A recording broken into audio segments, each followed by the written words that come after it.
Today we're reading Pele, King of Soccer. What do you see on the cover? Watch as the famous number 10 flips the soccer ball up, down, and around with his magic feet. Pele runs across the field like a cheetah, dribbling like a dancer.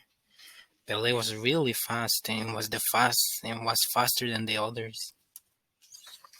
Can Pele score 3 goals in one game? A hat trick? He chops the ball with his thighs and ankles, and before it even touches the ground, he shoots. Pele and his team have won again. The crowd chants, Pele, Pele already, Pele the king. What you think a hat trick may be? But Pele was not always so famous.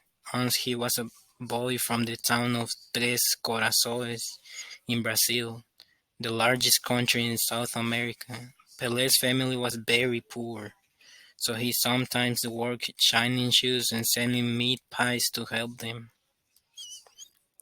Every evening, no matter how tired they were, Pele and his father, Don Dodinho, would play soccer in the streets. Whoops! Sometimes Pele accidentally broke a window or kicked the ball over a fence. Oh, I remember when I was a kid, I used to play soccer all day. When he was almost 10 years old, Pele came home and found his father crying. Why are you sad, Papa? He asked. I am sad because Brazil has lost the World Cup. Everyone in Brazil is sad tonight.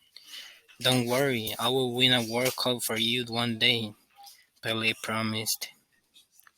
Pele loved to play soccer with his friends. They didn't have enough money for a ball, so they used a grapefruit instead. If they couldn't find a grapefruit, they would stuff an old sock with newspaper. Pele and his friends started their own soccer team. When the other team saw that Pele and his teammates couldn't afford shoes, they nicknamed them the Barefoot Team. But the Barefoot Team kept winning. Imagine how their feet must hurt after every match. One day, a famous Brazilian soccer player invited Pele to try out for a professional team. At 15, Pele became the youngest player on the Santos Soccer Club team. The coach thought that Pele was too skinny and ordered him to eat. For the first time in his life, Pele had all the food his stomach could hold. Finally, it was time for Pele to play soccer in his first professional match. Pele uses his famous bicycle kick to trick the other team.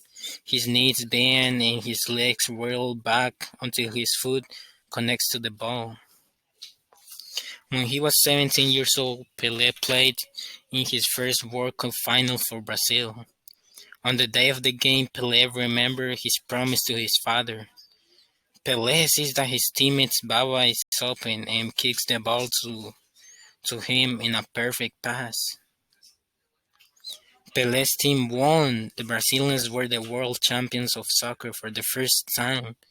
Listening on the radio at home, Pele's father cried this time because he was so happy.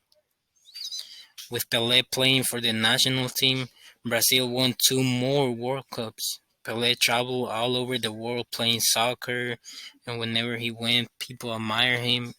He met kings, queens, and presidents, spreading the love of soccer to children and adults everywhere.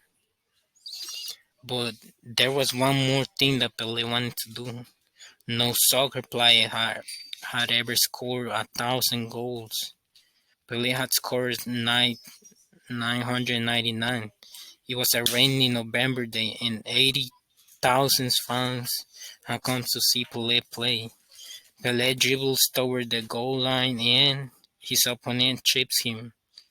Penalty kick. Pele looks at the ball, he looks at the fans, he looks at the goalie. Can you guess what happens? How do you think Pele felt at the moment? Pele already kicks and scores his thousand. Wrap up questions. What was your favorite part of the story? How was Pele in the beginning? Did the book remind you of a story you may know?